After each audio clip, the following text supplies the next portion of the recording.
How do leaders ensure that their ideas endure for years, sometimes decades? One smart way is by giving it a catchy label or an acronym that sticks. Hi, I'm Ravi, a storytelling coach who has trained over 10,000 mid to senior level leaders across companies on the art of storytelling at work. I've also guided 200 plus non-profits on crafting a better pitch, enabling them to secure hundreds of millions of rupees in funding. I've also written a highly rated book on this topic. And in this video, I'll talk about the power of finding patterns in the world and labeling them. Let me start with the story of a large crowd of people outside a store in Mumbai. At around 7:30 am on 26th of January 2006, there was a long queue of people in Lower Parel in Mumbai. They were not there for a Republic Day event. They were waiting to get into the local Big Bazaar retail outlet for the Sabse Sasta Din or most low-priced day sale. This first of its kind promotion was aimed at providing a sales boost to the retail chain during the sluggish month of January. As preparation, the company leaders struck smart sourcing deals with their vendors, launched a major promotion drive, and were cautiously optimistic that it would succeed. But they were blown away by the response across cities. In Mumbai, a store that normally attracted just a few thousand customers a day was bursting with 10,000 people inside and a similar number outside. In Kolkata, customers had spilled out onto the streets and blocked a key road going to the airport. In Bangalore, when attempts at closing down the store failed, the local police unilaterally announced that the sale had been extended for one more day. For Kishore Biani, the founder of Big Bazaar, the unprecedented success of Sabse Sasta Din marked the arrival of a new set of consumers into the modern Indian retail, the India 2 consumer. In his book, Biani classified Indian consumers into three sets: India 1, India 2 and India 3.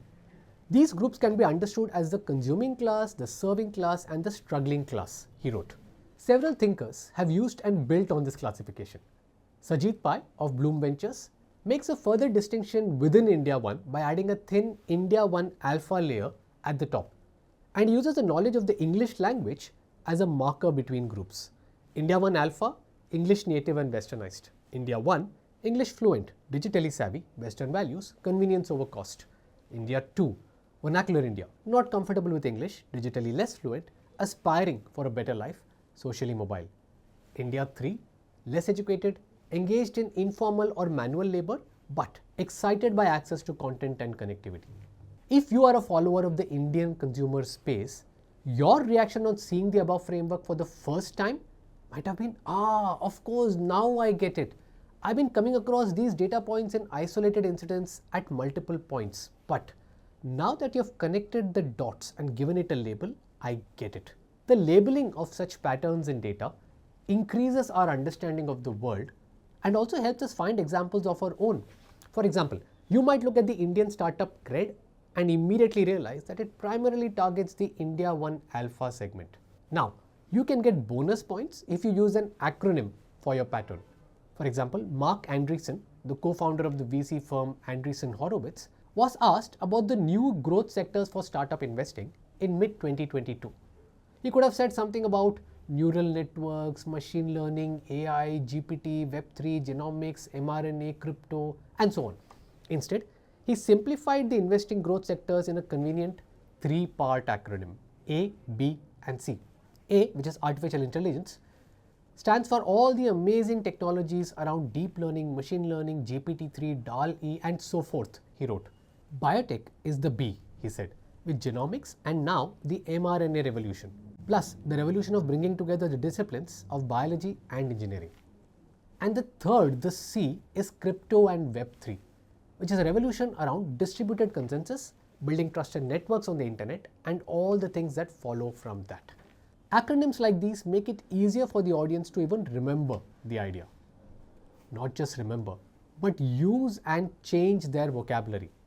For example, System 1 and System 2 thinking, a term coined by Daniel Kahneman, is now commonly used across the world. OKRs, or Objectives and Key Results, popularized by Andy Grove, is used across organizations. And the India 1, India 2, India 3 framework is now used by many startups and venture capital firms for market sizing and TAM calculations in India. Imagine the power of that. You create a label, and now millions of people are using it. That is the power of crafting a good label for your idea or pattern that you find in the data. Finding such industry-defining patterns is not easy, but you should keep looking for them, because an insightful pattern can be the big idea that your audience remembers and uses long after your presentation or document. By the way, this content features in Story Rules, my book on storytelling techniques published by Penguin and available with all major book retailers. Story Rules distills 31 proven storytelling techniques and 300 plus real-world examples into clear frameworks that you can use right away. Click on the link in the description to get a copy. May your story rule.